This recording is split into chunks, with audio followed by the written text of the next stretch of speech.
half wave rectifier circuit. Now this is half wave rectifier circuit. It contains a diode D transformer and AC input supply. Now AC signal is like this: a positive half cycle and negative half cycle. One cycle contains positive half cycle and negative half cycle.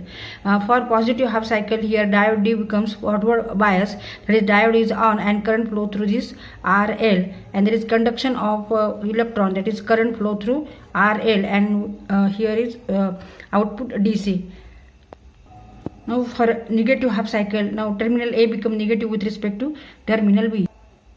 Now here diode is off because diode is reverse bias and there is no conduction through RL, no current flow through this circuit, and voltage across RL is 0. Therefore there is no output voltage for negative half cycle.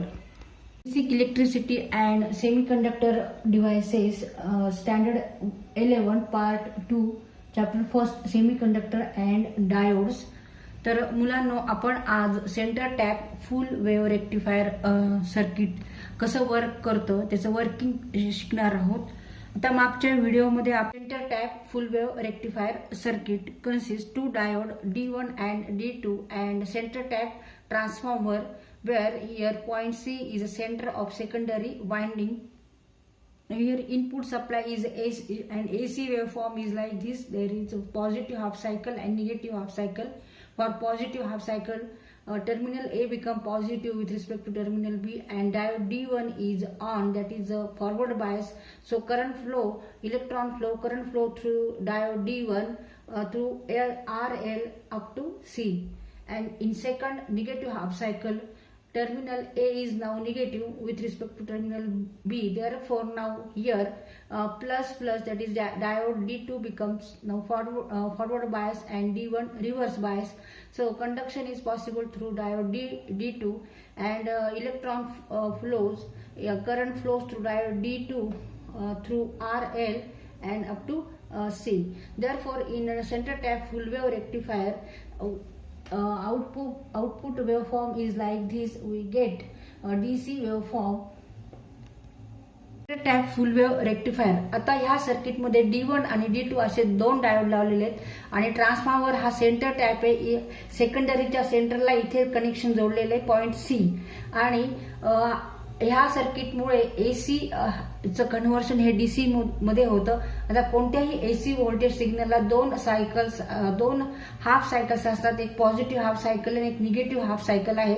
तर positive half cycle साठी terminal A becomes positive with respect to terminal B. त्यामुळे diode हा काय होणार आहे, इथे हा positive झाला तर डायोड इथे पण पॉझिटिव्ह आहे, positive negative to negative. Therefore D1 becomes now forward bias आणि D2 reverse bias.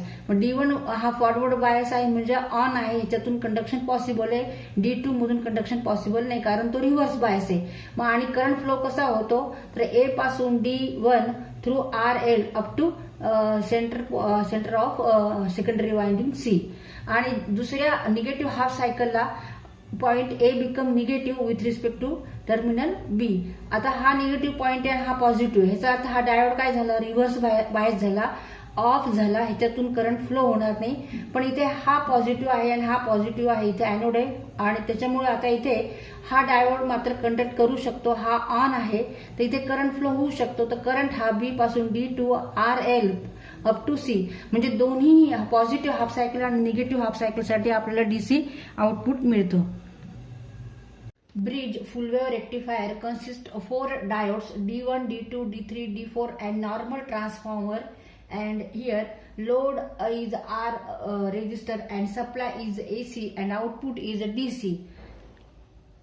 This circuit works for positive half cycle and negative half cycle, so output is a DC for both cycles. Now when for positive half cycle, terminal A becomes positive with respect to terminal B, and diode D1 and D3 now here forward bias.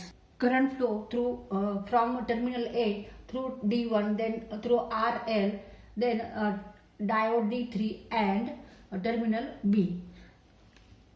Therefore there is output voltage across RL, output voltage DC voltage. For negative half cycle, terminal A is negative with respect to terminal B, and now diode D2 and D4 are forward bias and there is a current flow through circuit. current through circuit is from terminal B through D2, then load RL, then D4 and to terminal A. Therefore, for both cycle there is output voltage VO across RL and output is here DC.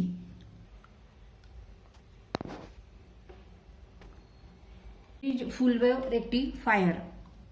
ह्या सर्किटमध्ये 4 diode असतात, D1, D2, D3 आणि D4 आणि हा normal transformer आहे. Load RL आहे, RL आणि input हा एसी सप्लाय आहे. एसी सिग्नल हा असा असतो ज्याच्यामध्ये पॉझिटिव्ह हाफ सायकल आहे, निगेटिव्ह हाफ सायकल आहे आणि ह्या सर्किटचे आउटपुट जे आहे ते डीसी वेव्ह फॉर्म आहे. आपल्याला डीसी आउटपुट व्होल्टेज मिळतं. तर इथे दोन्ही सायकलला पॉझिटिव्ह आणि निगेटिव्ह हाफ सायकलसाठी हे सर्किट वर्क करतं. आता for positive half cycle terminal A become positive with respect to terminal B. तर अशा वेळेस डायोड D1 आणि D3 हे फॉरवर्ड बायस होतात, म्हणजे हे दोन्ही ऑन होतात आणि हे डायोड ऑफ होतात, ते रिव्हर्स बायसमध्ये जातात आणि इथे करंट हा सर्किटमध्ये फ्लो होतो. तर इथे करंटचा मार्ग, करंटचा पाथ हा टर्मिनल ए पासून D1, नंतर लोड RL आणि नंतर D3 आणि टर्मिनल बी. त्यामुळे आपल्याला पॉझिटिव्ह हाफ सायकलसाठी इथे आपल्याला आउटपुट व्होल्टेज मिळते.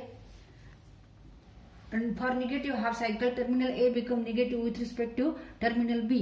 And now diode D4 and D2, these two diodes are on, that is forward bias, and D1 and D3 are reverse bias off. Therefore, तर इथे करंट वाहण्याचा मार्ग, current path from terminal B पासून D2 कडे आणि D2 तून RL आणि RL पासून D4 आणि नंतर टर्मिनल A कडे. त्यामुळे आपल्याला इथे आउटपुट व्होल्टेज मिळतं लोड RL च्या आणि इथे आपल्याला डीसी आउटपुट मिळते.